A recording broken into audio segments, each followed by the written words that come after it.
ਸਤਿ ਸ਼੍ਰੀ ਅਕਾਲ। ਤੁਸੀਂ ਜਸ ਪੰਜਾਬੀ ਦੇ ਨਾਲ ਜੁੜ ਚੁੱਕੇ ਹੋ। ਪਿੱਛੇ ਤੁਹਾਨੂੰ ਰਸ ਭਿੰਨੇ ਕੀਰਤਨ ਦੀ ਆਵਾਜ਼ ਤੁਹਾਡੇ ਕੰਨਾਂ ਦੇ ਵਿੱਚ ਪੈਂਦੀ ਹੋਏਗੀ।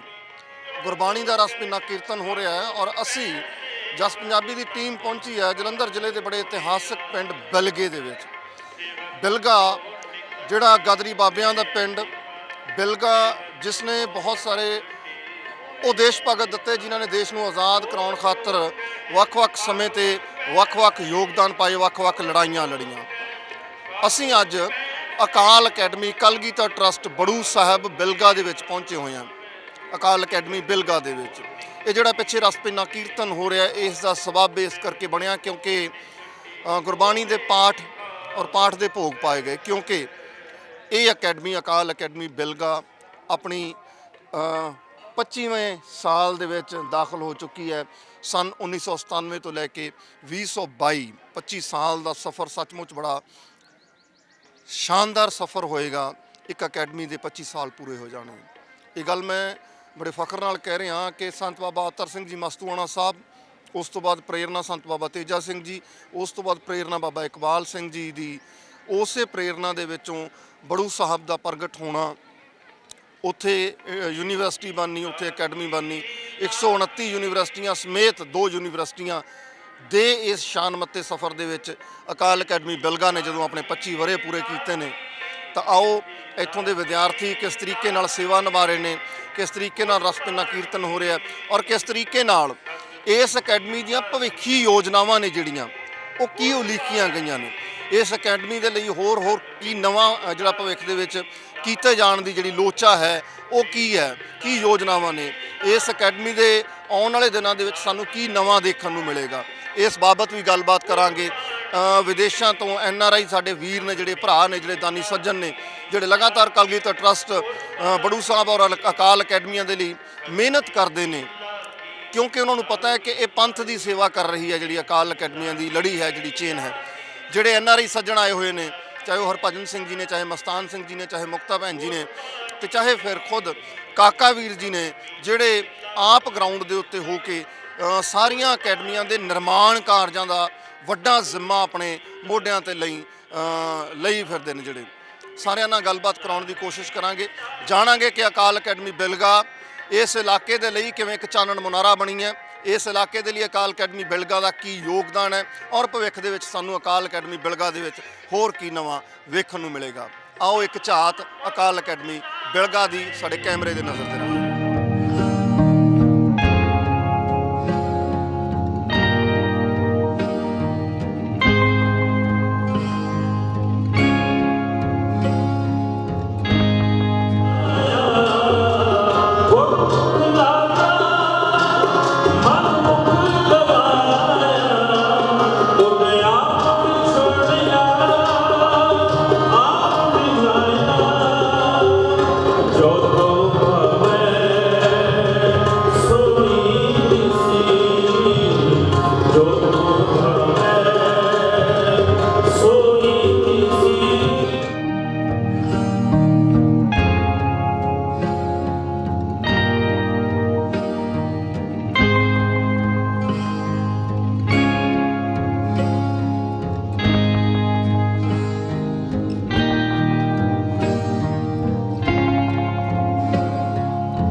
मैं तो अकेला ही चला था जानवे मंजिल, लोग मिलते गए और कारवां बनता गया। सत श्री अकाल। तुसीं जस पंजाबी नाल जुड़े हो।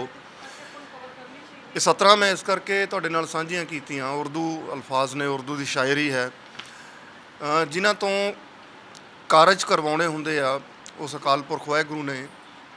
वो घरों बेशक इकल्ले निकलते आ, उन्हां कोले जज्बा हुंदा, जज्बात हुंदे ने, जोश हुंदा, और उस जज्बात, उस जोश, उस जज्बे करके बेशक वो कल्ले चलते हैं एक सोच नूं लैके, पर काफला बनता है। उस काफले का एक मुजस्मा साढ़े सामने है कलगीधर ट्रस्ट बड़ू साहब के रूप दे विच। ये पिरत तुरदी है मस्तूआणा साहब संत बाबा अतर सिंह जी, उस तो बाद संत बाबा तेजा सिंह जी, उस तो बाद उन्हों की प्रेरणा सदका बाबा इकबाल सिंह जी होरां तक ਉਹਨਾਂ ਨੇ ਇੱਕ ਰੁੱਖ ਲਾਇਆ ਜਿਹੜਾ ਕਲਗੀਧਰ ਟਰਸਟ ਦੇ ਰੂਪ ਦੇ ਵਿੱਚ, ਜਿਸ ਦੇ ਹਿੱਸੇ ਬਹੁਤ ਅਹਿਮ ਤੇ ਮਹੱਤਵਪੂਰਨ ਕਾਰਜ ਆਇਆ, ਜਿਸ ਕਾਰਜ ਦੀ ਸ਼ਾਦੀ ਜਿਹੜੀ ਆ ਉਹ ਗੁਰੂ ਨਾਨਕ ਪਾਤਸ਼ਾਹ ਨੇ ਵੀ ਭਰੀ ਸੀ। ਸਿੱਖਿਆ ਦਾ ਖੇਤਰ, ਇਹ ਉਹ ਖੇਤਰ ਕਿ ਜਿਸ ਨੂੰ ਜਿੰਨਾ ਵੰਡ ਦਿੱਤਾ ਜਾਵੇ ਓਨਾ ਥੋੜ੍ਹਾ। ਮੇਰੇ ਕੋਲ ਪੈਸਾ ਹੋਏਗਾ, ਮੇਰੇ ਕੋਲ ਗਹਿਣਾ ਗੱਟਾ ਹੋਏਗਾ, ਲੁੱਟਿਆ ਜਾ ਸਕਦਾ, ਪਰ ਮੇਰੇ ਕੋਲ ਵਿੱਦਿਆ ਦਾ ਗਿਆਨ ਹੋਏਗਾ, ਕੋਈ ਨਹੀਂ ਮੈਥੋਂ ਖੋ ਸਕਦਾ। ਵਿੱਦਿਆ ਵਿਚਾਰੀ ਤਾਂ ਪਰਉਪਕਾਰੀ। ਇਸੇ ਤਰੀਕੇ ਨਾਲ ਜਦੋਂ ਬਾਬਾ ਇਕਬਾਲ ਸਿੰਘ ਜੀ ਹੋਰੇ ਇਸ ਮਿਸ਼ਨ ਦੇ ਉੱਤੇ ਨਿਕਲੇ, ਚੱਲ ਪਏ, ਲੋਕ ਜੁੜਦੇ ਗਏ, ਕਾਫਲਾ ਬਣਦਾ ਗਿਆ।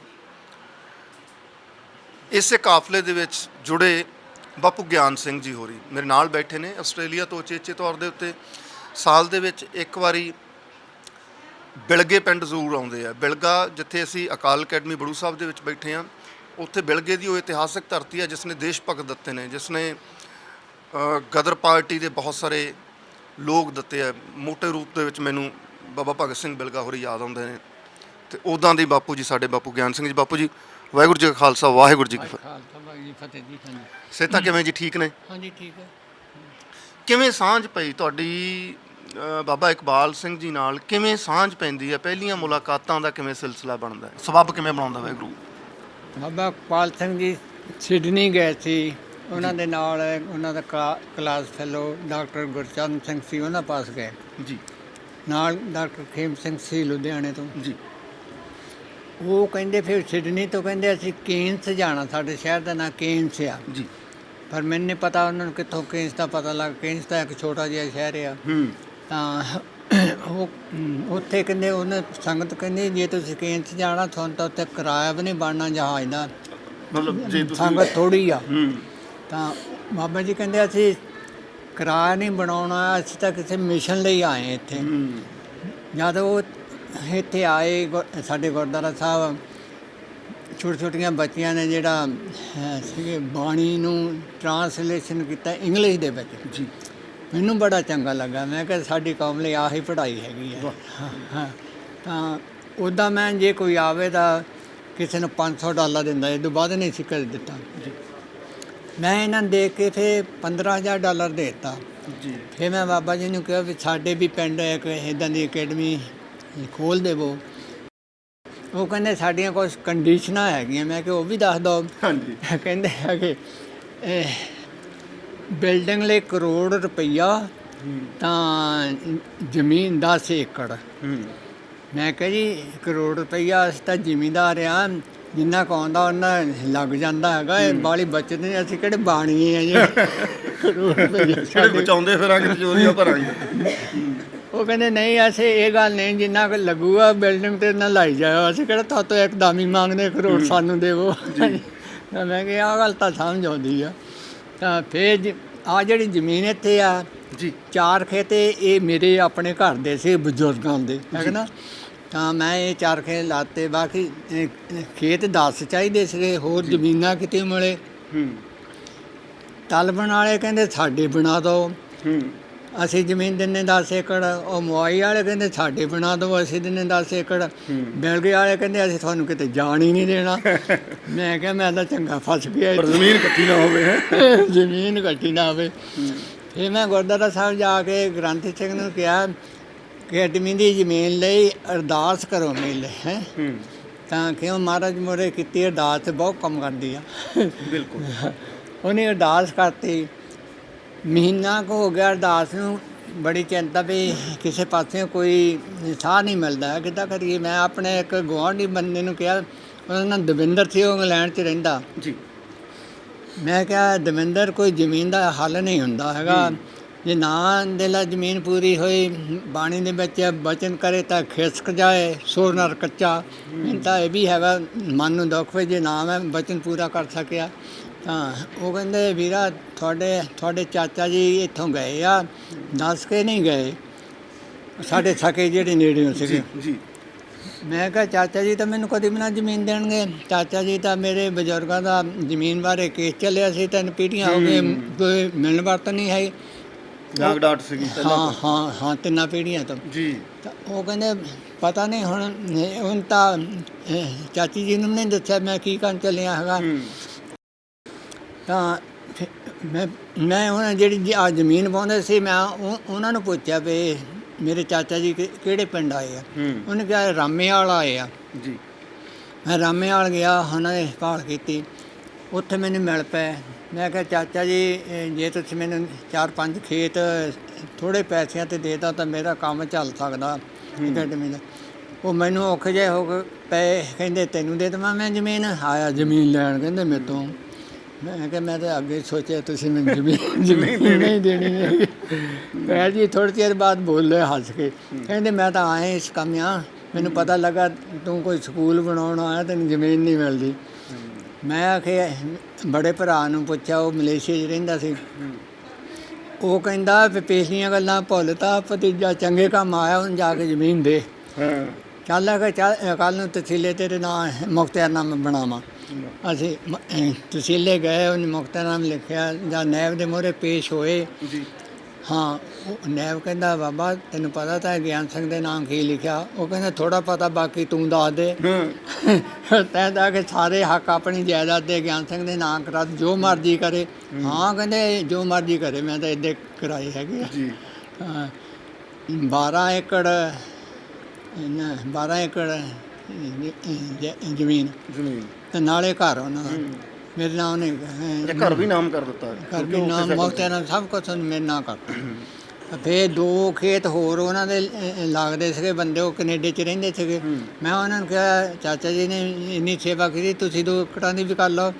ਉਹ ਕਹਿੰਦੇ ਅਸੀਂ ਵੀ ਕਰ ਲਏ। 2 ਨਹੀਂ ਦਿੱਤੇ, 18 ਖੇਤ ਹੋ ਗਏ ਸਾਰੀ ਜ਼ਮੀਨ ਦਾ। ਇੱਦਾਂ ਹੋਈ ਇਹਦੀ ਕਹਾਣੀ। ਮੈਂ ਤੁਹਾਡੇ ਧਿਆਨ ਵਿੱਚ ਦੱਸ ਦੇਵਾਂ ਦਰਸ਼ਕੋ ਕਿ ਜਿਸ ਅਕੈਡਮੀ ਦੇ ਵਿੱਚ ਅਸੀਂ ਬੈਠੇ ਹਾਂ, ਬਿਲਗਾ ਅਕੈਡਮੀ ਦੇ ਵਿੱਚ, ਇਹ ਇਸ ਅਕੈਡਮੀ ਦੇ ਬਣਨ ਦੀ ਪ੍ਰਕਿਰਿਆ ਦੀ ਕਹਾਣੀ ਹੈ। ਬਾਪੂ ਜੀ ਹੋਰਾਂ ਨੂੰ ਬਾਬਾ ਜੀ ਉਹਨਾਂ ਦਾ ਮੇਲ ਹੁੰਦਾ ਉੱਥੇ ਆਸਟ੍ਰੇਲੀਆ ਦੇ ਵਿੱਚ। ਸਵਾਲ ਪੈਂਦਾ ਕਿ ਭਾਈ 1 ਕਰੋੜ ਰੁਪਈਆ ਅਤੇ ਨਾਲ ਫਿਰ ਜ਼ਮੀਨ ਚਾਹੀਦੀ ਹੈ ਘੱਟੋ ਘੱਟ 10 ਏਕੜ, ਪਰ 10 ਤੋਂ ਵੀ ਵੱਧ 18 ਏਕੜ। ਵਾਹਿਗੁਰੂ ਪਰਮਾਤਮਾ ਨੇ ਇੱਕ ਐਸੀ ਵਿਧ ਬਣਾਈ ਕਿ ਜਿਨ੍ਹਾਂ ਨਾਲ 3 ਪੀੜ੍ਹੀਆਂ ਤੋਂ ਕੇਸ ਚੱਲ ਰਿਹਾ ਸੀ, ਉਹ ਆਪ ਚੱਲ ਕੇ ਆਏ ਵਿਦੇਸ਼ ਦੀ ਧਰਤੀ ਤੋਂ ਕਿ ਮੈਂ ਚੁੱਪ-ਚਾਪ ਇਹਨਾਂ ਦੇ ਨਾਂ ਮੁਖਤਿਆਰਨਾਮਾ ਜਾਂ ਜ਼ਮੀਨ ਕਰ ਦੇਣੀ ਹੈ। ਇਹ ਹੁੰਦੀਆਂ ਨੇ ਨੀਤਾਂ ਨੂੰ ਮੁਰਾਦਾਂ, ਜਿਸ ਨੂੰ ਕਹਿੰਦੇ ਆ। ਤੁਹਾਡੇ ਕਾਰਜ ਸੁੱਚੇ ਹੋਣ, ਤੁਹਾਡੀ ਨੀਅਤ ਸੁੱਚੀ ਹੋਵੇ ਤਾਂ ਨੀਤ ਨੂੰ ਮੁਰਾਦ ਆਪੇ ਪੈਂਦੀ ਹੈ। ਫਿਰ ਬਾਪੂ ਜੀ ਇਹਦੇ ਬਣਨ ਦੀ ਪ੍ਰਕਿਰਿਆ ਕਿਵੇਂ ਸ਼ੁਰੂ ਹੁੰਦੀ? ਕਰੋੜ ਰੁਪਈਆ ਕਹਿੰਦੇ ਸੀ, ਕਰੋੜ ਤੋਂ 1.5 ਕਰੋੜ ਲੱਗ ਗਿਆ। ਉਹ ਆਪਣੇ ਕੋਲੋਂ ਲਾਇਆ ਹੌਲੀ ਹੌਲੀ, ਹਾਂ, ਆਪਣੀ ਕਮਾਈ ਤੋਂ।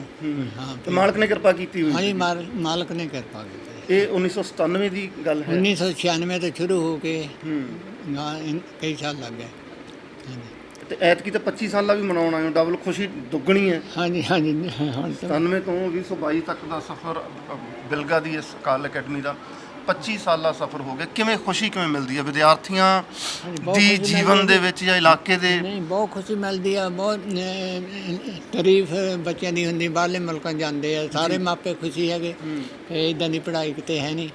ਹਾਂ, ਤੇ ਇਸ ਮਿਸ਼ਨ ਬਾਰੇ ਤੁਸੀਂ ਕੀ ਸੋਚਦੇ ਹੋ? ਜਿਵੇਂ ਬਾਬਾ ਜੀ ਇਕਬਾਲ ਸਿੰਘ ਜੀ ਲੈ ਕੇ ਚੱਲੇ ਸੀ, ਉਸ ਮਿਸ਼ਨ ਨੂੰ ਲੈ ਕੇ ਚੱਲੇ ਸੀ, ਜਿਵੇਂ ਉਹ ਕਹਿੰਦੇ ਵੀ ਮੈਂ ਟਿਕਟਾਂ ਇਕੱਠੀਆਂ ਕਰਨੀ ਆਇਆ ਮੈਂ ਮਿਸ਼ਨ ਨਹੀਂ ਆਇਆ। ਇਹ ਮਿਸ਼ਨ ਤਾਂ ਬਹੁਤ ਚੰਗਾ, ਇਹ ਚੰਗਾ ਮਿਸ਼ਨ ਕੋਈ ਵੀ ਨਹੀਂ ਹੈਗਾ। ਤਾਂ ਜੇ ਹੋਰ ਦੇਖਿਆ ਜਾਏ, ਜਿਹੜੇ ਚੰਗੇ ਚੰਗੇ ਲੀਡਰ ਆ ਉਹਨਾਂ ਨੂੰ ਕਿੰਨੀ ਕਮਾਈ ਹੋਈ, ਕਿੰਨੀ ਉਹਨੇ ਕੱਖ ਨਹੀਂ ਕੀਤਾ ਹੈਗਾ। ਬਾਬਾ ਜੀ ਨੇ ਆਪਣੇ ਕੋਲੋਂ ਜਿੱਦਾਂ ਬਹੁਤ ਕਰਜ਼ਾਈ ਹੋ ਕੇ ਕੰਮ ਕੀਤਾ ਹੈਗਾ। ਆਪਣੇ ਕੋਲ ਸਾਰੀ ਜੇਬ ਖਾਲੀ ਕਰ ਕਰਕੇ ਅਕੈਡਮੀਆਂ 'ਤੇ ਲਾਈ ਬਾਬਾ ਜੀ ਨੇ ਜੀ। ਹਾਂ, ਜਿਹੜੇ ਧਨਾੜ ਆ, ਹਜੇ ਵੀ ਉਹ ਧਨਾੜ ਆ, ਉਹਨੇ ਸਿੱਖ ਕੌਮ ਲਈ ਕੱਖ ਇੱਕ ਦਮੜੀ ਦਾ ਨਹੀਂ ਕੰਮ ਕੀਤਾ ਹੈਗਾ। ਕਿੱਥੇ ਲੈ ਕੇ ਜਾਣਗੇ ਨਹੀਂ ਮਾਇਆ ਉਹ। ਧਰਮ ਸਥਾਨ ਨੂੰ ਵੀ ਉਹਨੇ ਲੁੱਟਿਆ ਹੈਗਾ। ਬਿਲਕੁਲ ਲੁੱਟਿਆ ਜੀ। ਹਾਂਜੀ, ਜਿਹੜੇ ਕੋਈ 10-10 ਰੁਪਏ ਚੜਾਉਂਦਾ ਮਹਾਰਾਜ ਮੋਰੇ, ਉਹ ਵੀ ਉਹਨੇ ਖਾਧੇ ਹੈਗੇ ਆ। ਫਿਰ ਕਹਿੰਦੇ ਆ ਜਾਣੇ ਅਣਜਾਣੇ ਦੇ ਵਿੱਚ ਕੋਈ ਗਲਤੀ ਹੋ ਗਈ ਤੇ ਮਹਾਰਾਜ ਮਾਫ਼ ਕਰੋ। ਮਹਾਰਾਜ ਕਮਲਾ ਹੈਗਾ ਜਿਹੜਾ ਤੁਹਾਨੂੰ ਮਾਫ਼ ਕਰ ਦਊਗਾ। ਬਿਲਕੁਲ ਠੀਕ ਨਾ, ਬਿਲਕੁਲ ਸਹੀ ਗੱਲ ਹੈ। ਮਹਾਰਾਜ ਇੰਨਾ ਕਮਲਾ ਨਹੀਂ ਹੈਗਾ। ਨਹੀਂ, ਉਹ ਤਾਂ ਹੁਣ ਤੁਹਾਡੀ ਉਮਰ ਦੇ ਬਰਾਬਰ ਦੇ ਹੋ ਕੇ ਵੀ ਹਾਲੇ ਕਹਿੰਦੇ ਨੇ ਵੀ ਅਸੀਂ ਕਮੇਟੀ ਛੱਡਣੀ ਨਹੀਂ ਹੈਗੀ, ਕਮੇਟੀ ਨੂੰ ਕਹਿੰਦੇ ਖਤਰਾ ਪੈ ਗਿਆ। ਔਰ ਵੀ ਮਸੇ ਹੁੰਦਾ, 2 ਬੰਦੇ ਫੜ ਕੇ ਤੋੜਦੇ ਆ। ਬਾਪੂ ਜੀ ਕਦੋਂ ਚਲੇ ਗਏ ਸੀ ਇੱਥੋਂ ਆਸਟ੍ਰੇਲੀਆ? ਕਦੋਂ ਸੈਟਲ ਹੋ ਗਏ ਸੀ ਤੁਸੀਂ? ਮੇਰੇ ਦਾਦਾ ਜੀ 1893 'ਚ ਗਏ ਸੀ ਜੀ। ਬਾਬਾ ਜੀ 1893 'ਚ, ਤਾਂ ਉਹ ਉੱਥੇ ਕਈ ਸਾਲ ਰਹੇ। ਫਿਰ 1925 ਦੇ ਵਿੱਚ ਉਹ ਮੇਰੇ ਬਾਪ ਨੂੰ ਲੈ ਕੇ ਗਏ। ਉਦੋਂ ਉਹਨਾਂ ਦੀ ਉਮਰ 12 ਸਾਲ ਦੀ ਸੀ ਜੀ। ਜਾਂ ਬਾਬਾ ਜੀ ਗਏ ਪਹਿਲਾਂ, ਉਹਨਾਂ ਦੀ ਉਮਰ 16 ਸਾਲ ਦੀ ਸੀਗੀ, ਪਰ ਜਵਾਨੀ। ਹਾਂਜੀ, ਤਾਂ ਫਿਰ 1951 ਦੇ ਵਿੱਚ ਮੇਰੇ ਫਾਦਰ ਬਾਪ ਉਹ ਮੈਨੂੰ ਲੈ ਕੇ, ਉਦੋਂ ਮੇਰੀ ਉਮਰ 17 ਸਾਲ ਦੀ ਸੀ। 1952 ਦੇ ਵਿੱਚ। ਹਾਂਜੀ। ਮੈਂ ਨਾ ਇਹ ਸਵਾਲ ਇਸ ਸਾਰੇ ਮਾਮਲੇ ਤੋਂ ਹਟ ਕੇ ਪੁੱਛ ਰਿਹਾ, ਮੈਨੂੰ ਜਗਿਆਸਾ ਹੁੰਦੀ ਹੈ ਕਿ ਮੈਨੂੰ ਕੋਈ ਮੈਂ ਲੱਭਦਾ ਕਰ ਉਹ ਬਜ਼ੁਰਗਾਂ ਨੂੰ ਜਿਹੜੇ ਬਜ਼ੁਰਗਾਂ ਨੇ 1947 ਦੇਖਿਆ ਹੋਵੇ। 47 ਮੈਂ ਪੰਜਾਬ ਲਈ ਸੰਤਾਪ ਵਰਾ ਕਹਿਣਾ ਹੁੰਦਾ। ਬੇਸ਼ੱਕ ਕਿਤੇ ਖੁਸ਼ੀਆਂ ਮਨਾਈਆਂ ਜਾ ਰਹੀਆਂ ਸੀ, ਪਰ ਪੰਜਾਬ ਰੋ ਰਿਹਾ ਸੀ। 10 ਲੱਖ ਲੋਕਾਂ ਦਾ ਕਤਲੋ ਗਾਰਤ ਹੋਣਾ, ਧੀਆਂ ਭੈਣਾਂ ਦੀ ਬੇਪੱਤੀ ਹੋਣੀ। ਵੰਡਿਆ ਤਾਂ ਪੰਜਾਬ ਗਿਆ ਸੀ, ਹਿੰਦੁਸਤਾਨ ਨਹੀਂ ਵੰਡਿਆ ਗਿਆ ਸੀਗਾ। ਇਸ ਦੇਸ਼ ਦੇ ਟੋਟੇ ਨਹੀਂ ਹੋਏ, ਪੰਜਾਬ ਦੇ ਟੋਟੇ ਹੋਏ ਸੀਗੇ ਉਦੋਂ। 47 ਦੀ ਕੋਈ ਯਾਦ ਤੁਹਾਨੂੰ ਚੇਤੇ ਹੈ, ਜਾਂ 47 ਤੋਂ ਪਹਿਲਾਂ ਦਾ ਤੁਹਾਨੂੰ ਕੁਛ ਚੇਤੇ ਹੈ? ਕਿਉਂਕਿ ਤੁਸੀਂ ਦੱਸਦੇ ਹੋ ਕਿ 12 ਸਾਲ ਦੀ ਉਮਰ ਸੀ ਉਸ ਵਕਤ ਤੁਹਾਡੀ, ਬੜੀ ਸੋਝੀ ਹੁੰਦੀ ਹੈ ਉਸ ਵਕਤ। ਉਹ ਤਾਂ ਹੋਈਆਂ ਹੋਣਗੀਆਂ ਘਟਨਾ ਵਾਲੀਆਂ, ਉਹਨੀਆਂ ਚੇਤੇ ਨਹੀਂ ਹੈਗੇ ਮੇਰੇ ਜਾਣੇ ਹੈ। ਇੱਕ ਹੋਰ ਘਟਨਾ ਮੈਂ ਤੁਹਾਨੂੰ ਦੱਸਦਾ ਹੈ, ਜਿਹੜੀ ਹਿਸਟਰੀ ਦੇ ਵਿੱਚ ਮੈਂ ਪੜ੍ਹੀ ਆ ਜੀ। ਕਰਮ ਸਿੰਘ ਹਿਸਟੋਰੀਅਨ ਜਿਹੜਾ, ਉਹਨੇ ਇੱਕ ਸਿੱਖ ਹਿਸਟਰੀ ਲਿਖੀ ਆ। ਮੇਰੇ ਮਨ 'ਚ ਬੜਾ ਵੀ ਮੈਂ ਉਹ ਹਿਸਟਰੀ ਪੜ੍ਹਨੀ ਆ।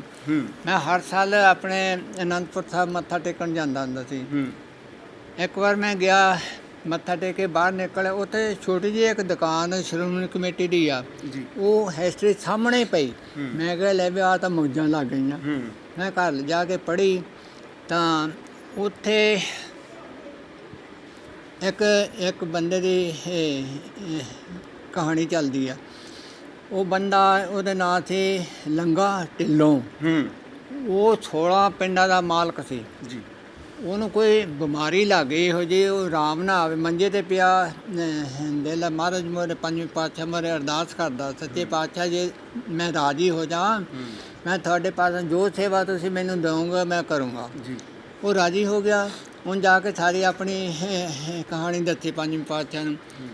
ਉਹ ਕਹਿੰਦੇ ਫਿਰ ਚੰਗਾ ਜੇ ਤੂੰ ਸਾਨੂੰ ਸਵੇਰ ਨੂੰ ਇਸ਼ਨਾਨ ਕਰਾਇਆ ਕਰ। ਆਉਂਦਾ ਰਿਹਾ। ਅਫਗਾਨਿਸਤਾਨ 'ਚੋਂ ਸਿੱਖ ਜਿਹੜੇ ਸੀਗੇ ਉਹ ਘੋੜੇ ਵੇਚਣ ਆਉਂਦੇ ਹੁੰਦੇ ਸੀ ਹਿੰਦੁਸਤਾਨ ਦੇ ਵਿੱਚ, ਤਾਂ ਦਰਬਾਰ ਸਾਹਿਬ ਉਹ ਮੱਥਾ ਟੇਕਦੇ ਹੁੰਦੇ ਸੀ। ਉਹ ਕਹਿਣ ਲੱਗੇ ਮਹਾਰਾਜ ਜੇ ਸਾਨੂੰ ਥੋੜ੍ਹੀ ਜਿਹੀ ਇੱਥੇ ਜ਼ਮੀਨ ਘੋੜੇ ਬੰਨਣ ਨੂੰ ਮਿਲ ਜਾਵੇ, ਅਸੀਂ ਹੋਰ ਰਹਿ ਕੇ ਸੇਵਾ ਕਰ ਸਕਦੇ ਹਾਂ। ਮਹਾਰਾਜ ਕਹਿੰਦੇ ਇਹ ਕਿਹੜੀ ਗੱਲ ਆ, ਸਾਡਾ ਇੱਕ ਸੇਵਕ ਆ, ਉਹਦੇ ਕੋਲ ਸੈਂਕੜੇ ਏਕੜ ਜ਼ਮੀਨ ਆ, ਉਹਦਾ ਲੱਖ ਰੁਪਈਆ ਦਿੱਲੀ ਨੂੰ ਹਾਲਾ ਭਰਦਾ ਹੈਗਾ। ਆ ਲੈਣ ਦਿਓ, ਉਹਨੂੰ ਪੁੱਛ ਲੈਂਦੇ ਆਪਾਂ। ਭਾਈ ਲੰਗਾ ਜੀ ਆ ਗਏ। ਮੈਂ ਪੁੱਛਿਆ ਭਾਈ ਲੰਗਾ ਜੀ ਇੱਦਾਂ ਇਹ ਅਫਗਾਨਿਸਤਾਨ ਤੋਂ ਸੰਗਤ ਆਈ ਆ, ਇਹਨਾਂ ਦੇ ਘੋੜੇ ਬੰਨਣ ਲਈ ਥੋੜ੍ਹੀ ਜ਼ਮੀਨ ਦੇ ਦਿਓ। ਉਹ ਕਹਿੰਦਾ ਮਹਾਰਾਜ ਕੋਈ ਹੋਰ ਸੇਵਾ ਦੱਸੋ। ਮਹਾਰਾਜ ਨੇ ਫਿਰ ਕਿਹਾ ਵੀ ਤਾਂ ਸੇਵਾ ਹੀ ਆ। ਨਹੀਂ ਕਹਿੰਦੇ ਹੋਰ ਕੋਈ ਸੇਵਾ। ਦੂਜੀ ਵਾਰ ਕਿਹਾ ਫਿਰ ਵੀ ਨਹੀਂ ਮੰਨਿਆ, ਤੀਜੀ ਵਾਰ ਕਿਹਾ ਫਿਰ ਵੀ ਨਹੀਂ ਮੰਨਿਆ, ਹੋਰ ਸੇਵਾ ਦੱਸੋ। ਮਹਾਰਾਜ ਕਹਿੰਦੇ ਵੀ ਜਿਹੜੀ ਜ਼ਮੀਨ ਭੂੰਦਾ ਤੂੰ ਮਾਣ ਕਰਦਾ ਹੈਗਾ, ਇਹਦੇ ਵਿੱਚ ਤੇਰੀ ਮੜੀ ਵੀ ਨਹੀਂ ਬਣਨੀ। ਮਹਾਰਾਜ ਇਹ ਵੀ ਗੱਲ ਤੁਹਾਡੀ ਸੱਚ ਹੋ ਜਾਣੀ, ਪਰ ਮੇਰੇ ਤੋਂ ਕਹਿੰਦਾ ਦੇ ਹੀ ਨਹੀਂ ਹੁੰਦੀ। ਤਾਂ ਫਿਰ ਪਹਿਲਾਂ ਮੈਨੂੰ ਉੱਥੇ ਦੀ ਸੰਗਤ ਨੇ ਮੈਨੂੰ ਪੁੱਛੀ ਸੀ ਜ਼ਮੀਨ ਇੱਦਾਂ ਹੀ ਜੀ, ਤਾਂ ਜਿਹੜੀ ਮੈਂ ਗੱਲ ਸ਼ੁਰੂ 'ਚ ਕਰਨੀ ਚਾਹੀਦੀ ਵੀ ਤੂੰ ਗੁਰਦੁਆਰਾ ਸਾਹਿਬ ਲਈ ਥਾਂ ਦੇ ਦੇ, ਤੇਰਾ ਜਿਹੜਾ ਫਾਰਮ ਆ ਇਹ ਹਾਈਵੇ ਦੇ ਉੱਤੇ ਆ, ਬਹੁਤ ਟਿਕਾਣੇ ਸਿਰ। ਮੈਂ ਕਿਹਾ ਤੁਸੀਂ ਰਹਿੰਦੇ ਲੜਦੇ, ਦੋ ਪਾਰਟੀਆਂ ਹੁਣ ਬਣ ਗਏ, ਜੇ ਮੈਂ ਥਾਂ ਦਿੱਤਾ ਤੁਸੀਂ ਲੜ ਕੇ ਫੇਰ ਪਾਰਟੀ ਬਣਾ, ਮੇਰਾ ਥਾਂ ਉੱਦਾਂ ਹੀ ਪਿਆ ਰਹੂਗਾ, ਮੈਂ ਨਹੀਂ ਦੇਣਾ। ਕਹਿ ਜੀ ਉਹਨੇ ਕਿਹਾ ਵੀ ਦੇਣਾ ਨਹੀਂ ਹੈਗਾ। ਫਿਰ ਜਦ ਮੈਂ ਆ ਕੇ ਕਹਾਣੀ ਪੜ੍ਹੀ ਹੈ ਨਾ, ਮੈਂ ਕਿਹਾ ਸੱਚੇ ਪਾਤਸ਼ਾਹ ਮੈਂ ਤਾਂ ਬਹੁਤ ਭੁੱਲ ਕਰ ਬੈਠਾ, ਇਹ ਭੁੱਲ ਮਾਫ਼ ਕਰੋ। ਜਿੰਨਾ ਚਿਰ ਨਾ ਮੈਂ ਜਾਵਾਂ ਉਹਨਾਂ ਨੂੰ ਕੋਈ ਥਾਂ ਨਾ ਮਿਲੇ, ਤਾਂ ਐਵੇਂ ਕਿਹਾ। ਜਦ ਮੈਂ ਗਿਆ ਉੱਥੇ ਤਾਂ ਉਹ ਕਹਿੰਦੇ ਵੀ ਇੱਕ ਥਾਂ ਦੇਖਣਾ। ਮੈਂ ਕਿਹਾ ਚਲੋ ਮੈਂ ਵੀ ਦੇਖਦਾ ਹੈਗਾ। ਉਹ ਵੀ ਉਹਨਾਂ ਦੇ ਪਸੰਦ ਨਾ ਆਇਆ। ਤਾਂ ਪਹਿਲਾਂ ਉਹਨਾਂ ਇੱਦਾਂ ਕਰਦੇ, ਕਈਆਂ ਲੋਕਾਂ ਨੇ ਕਾਗਜ਼ ਛੱਡਤੇ ਤੁਸੀਂ ਥਾਂ ਨਹੀਂ ਲੈਣਾ, ਅਸੀਂ ਤੁਹਾਡੇ ਨਾਲ ਹੀ ਨਹੀਂ ਰਹਿਣਾ, ਤਾਂ ਇੱਦਾਂ ਲੜਾਈ ਹੋਈ। ਤਾਂ ਮੈਂ ਕਿਹਾ ਮੇਰੇ ਕੋਲ ਮੈਨੂੰ ਪਤਾ ਇੱਕ ਥਾਂ ਹੈਗਾ ਮੇਰੀ ਨਜ਼ਰ ਦੇ ਵਿੱਚ। ਉਹ ਕਹਿੰਦੇ ਤੂੰ ਵੀ ਦਿਖਾਲ ਦੇ। ਉਹ ਮੈਂ ਮੋਰੇ ਤਾਂ ਮਗਰ ਮੈਂ ਜਿੱਥੇ ਥਾਂ ਸੀ ਮੇਰਾ ਫਾਰਮ, ਮੈਂ ਉੱਥੇ ਲਿਆ ਕੇ ਉਹਨਾਂ ਨੇ ਖੜ੍ਹਾ ਕਰਤਾ। ਮੈਂ ਕਿਹਾ ਭਾਈ ਜਿੰਨਾ ਮਰਜ਼ੀ ਲੈ ਲਓ ਤੁਸੀਂ। ਇੱਕ ਬੰਦਾ ਬੋਲਿਆ ਕਹਿੰਦਾ ਉਹਨਾਂ ਕੇ ਲਿਓ ਜਿਹੜਾ ਇਹਨੂੰ ਕੋਈ ਨੁਕਸਾਨ ਨਾ ਹੋ ਜਾਏ। ਮੈਂ ਕਿਹਾ ਮੇਰੇ ਨੁਕਸਾਨ ਦੀ ਨਾ ਕੋਈ ਚਿੰਤਾ ਕਰੋ, ਮੇਰੀ ਹੁਣ ਜਿਹੜੀ ਸਿਰਫ ਭਰਮ ਕਲੀਅਰ ਹੋ ਗਿਆ ਹੈਗਾ। ਉਹ ਸਾਖੀ ਪਾੜ ਕੇ ਤੁਸੀਂ ਜਿੰਨਾ ਤੁਹਾਨੂੰ ਲੋੜ ਉਹਨਾਂ ਲਵੋ। ਉਹਨੇ ਲੈ ਲਿਆ, ਉਹਨਾਂ ਕੋਲ ਉੱਥੇ ਗੁਰਦੁਆਰਾ ਸਾਹਿਬ ਬਣਾਇਆ ਉਹਨੇ। ਕਰਾਉਂਦਾ ਤਾਂ ਮਾਲਕ ਹੈ ਜੀ, ਮਾਲਕ ਹੀ ਕਰਾਉਂਦਾ, ਦੇ ਲੋ ਉਹਦਾ ਨਹੀਂ ਵਿਹਲਾ ਬਣਾਉਂਦਾ ਹੈਗਾ।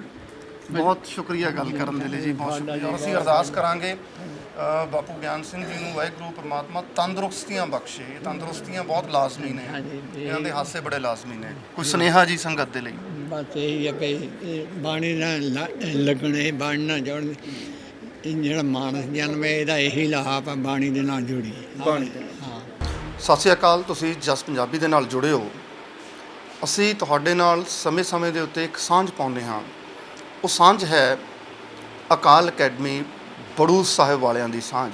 ਮੈਂ ਜਿੱਦਾਂ ਅਕਸਰ ਪੰਜਾਬੀ ਦੇ ਵਿੱਚ ਕਹਿਣਾ ਹੁੰਦਾ ਕਿ ਸਾਡੇ ਪੰਜਾਬ ਦੇ, ਮੇਰੇ ਆਪਣੇ ਪਿੰਡਾਂ ਦੇ ਵਿੱਚ ਜਦੋਂ ਗੱਲ ਚੱਲਦੀ ਹੈ ਤਾਂ ਇਹ ਗੱਲ ਚੱਲਦੀ ਹੁੰਦੀ ਹੈ ਕਿ ਕੌਣ ਆਏ ਨੇ। ਜਦੋਂ ਪਿੰਡਾਂ ਦੇ ਵਿੱਚ ਐਡਮਿਸ਼ਨ ਡਰਾਈਵਸ ਚੱਲਦੀਆਂ ਹੁੰਦੀਆਂ ਨੇ, ਕਹਿ ਦਿੰਦੇ ਨੇ ਕਲਗੀਧਰ ਟਰਸਟ ਜਾਂ ਅਕੈਡਮੀ ਬੜੂ ਸਾਹਿਬ ਅਕੈਡਮੀ ਵਾਲੇ ਆਏ ਨੇ। ਮੇਰੇ ਆਪਣੇ ਭਤੀਜੇ ਅਤੇ ਮੇਰੀ ਭਤੀਜੀ ਅਕਾਲ ਅਕੈਡਮੀ ਬੜੂ ਸਾਹਿਬ ਦੀ ਇੱਕ ਬ੍ਰਾਂਚ ਜਿਹੜੀ ਭਵਾਨੀਗੜ੍ਹ ਦੇ ਨੇੜੇ ਹੈ, ਉੱਥੇ ਪੜ੍ਹੇ ਹੋਏ ਨੇ ਉਹ ਦੋਵੇਂ ਬੱਚੇ।